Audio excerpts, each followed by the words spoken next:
उत्तर प्रदेश में 2027 विधानसभा चुनाव की आहट के साथ ही सियासी पारा चढ़ने लगा है। सत्ता पक्ष और विपक्ष के बीच बयानबाजी भी तेज हो गई है, जबकि सभी राजनीतिक दल चुनावी रणनीति को धार देने में जुटे हैं।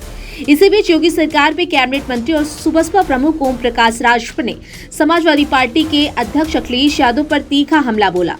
राजभर ने सोशल मीडिया पर तंज कसते हुए अखिलेश यादव को गुड मॉर्निंग कहा, चुनाव से पहले जागने की सलाह दी और दादरी रैली का जिक्र करते हुए उनकी राजनीतिक सक्रियता पर सवाल खड़े किए। ओम प्रकाश राजभर ने अपने ट्विटर अकाउंट एक्स पर लिखा, अखिलेश जी दादरी की फ्लॉप रैली के बाद दूसरी रैली करने की हिम्मत नहीं जुटा पा रहे हैं। आगे अपने पोस्ट में ओम प्रकाश राजभर ने लिखा, गुड मॉर्निंग अखिलेश जी, उठ जाइए, सुबह हो चुकी है, कितना सोएंगे महाराज। अच्छा सुनिए, आज मैंने सपना देखा कि आप चुनाव तक आराम की मुद्रा में ही रहने वाले हैं, यानी ऐसे ही सोए रहेंगे। सपने से याद आया कि दादरी की फ्लॉप रैली के बाद आपको समझ आ गया है कि आपकी जमीन अब खोखली हो चुकी है, इसलिए कोई रैली नहीं कर रहे हैं। ओपी राजभर ने आगे लिखा कि आपके ही खासम खास लोग बता रहे हैं कि उस रैली का हश्र देखकर अब आप कोई दूसरी रैली करने की हिम्मत नहीं जुटा पा रहे हैं। आप निराश और हताश हो चुके हैं। उठ जाइए महाराज, हम तो आपके मित्र हैं, मित्रता की वजह से आपकी चिंता रहती है मुझे। सिर्फ यादव और मियाँ भाई के वोट से काम नहीं बनेगा मित्र, न ट्विटर एसीपीसी से काम चलेगा, इसीलिए उठ जाग मुसाफिर भोर भयो। आपको बता दें कि 2022 में यूपी विधानसभा चुनाव में ओपी राजभर और अखिलेश यादव ने गठबंधन के तहत चुनाव लड़ा था। चुनाव में हार के बाद दोनों के बीच खटास आ गए, जिसके बाद राजभर एनडीए का हिस्सा बन गए। बाद में उनको यूपी सरकार में मंत्री बना दिया गया। तब से ओपी राजभर अखिलेश यादव पर आए दिन राजनीतिक वार करते रहते हैं। आपको ये भी बता दें कि सपा 2024 का अयोध्या प्लान 2027 में आजमाएगी, ये कहा जा रहा है। सूत्रों का कहना है कि सपा ने तय किया है कि वो 14 सामान्य सीटों पर भी अनुसूचित जाति एससी के उम्मीदवार मैदान में उतारेगी।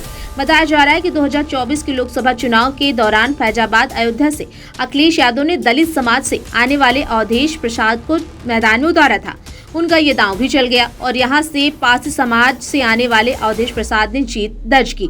इसके अलावा मेरठ के समान सीट के होने के बावजूद सपा ने यहां से दलित उम्मीदवार सुनीता वर्मा को मैदान में उतारा था। सुनीता वर्मा मेरठ की बीजेपी के अरुण गोयल से महज 10,585 वोटों के मामूली अंतर से हार गई थी। सपा से जुड़े सूत्रों के मुताबिक समान सीटों पर दलित उम्मीदवार को उतारने के पीछे मकसद साफ है कि राज्य में मैसेज जाए कि ये पार्टी इस समाज की हितैषी है और शासन में उसकी ज्यादा से ज्यादा हिस्सेदारी तय करना चाहती है।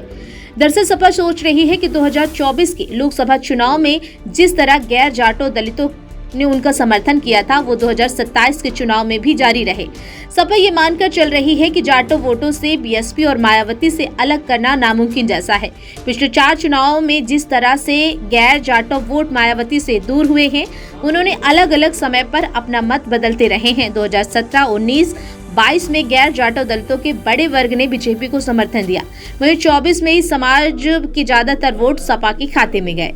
प्लान के मुताबिक सपा 14 सामान्य सीटों पर अनुसूचित जाति के उम्मीदवारों को टिकट देने की तैयारी में है। इसमें आरक्षित उम्मीदवारों की कुल संख्या कम से कम 100 हो जाएगी। इसमें एससी के कुल आरक्षित 84 सीटें और अनुसूचित जनजाति एसटी के लिए 2 सीटें शामिल हैं। वही योगी आदित्यनाथ की सरकार के हालिया कैबिनेट विस्तार में बीजेपी की सोची समझी सामाजिक और राजनीतिक समन्वय की कोशिश दिखी, जिससे गैर यादव ओबीसी और दलितों के साथ साथ दूसरे समुदायों में भी इसकी पहुंच मजबूत हुई। सपा नेताओं को भरोसा है कि दलित यूपी में पार्टी और इंडिया ब्लॉक का साथ देंगे। पार्टी के चर्चित पीडीए प्लान में 2024 के लोकसभा चुनाव में अच्छा फायदा दिया था, जब गठबंधन ने राज्य में 80 में से 43 सीटें जीती थी। फिलहाल आरोप प्रत्यारोप का दौर शुरू हो गया है। आपकी क्या राय है, कमेंट बॉक्स में जरूर बताइएगा।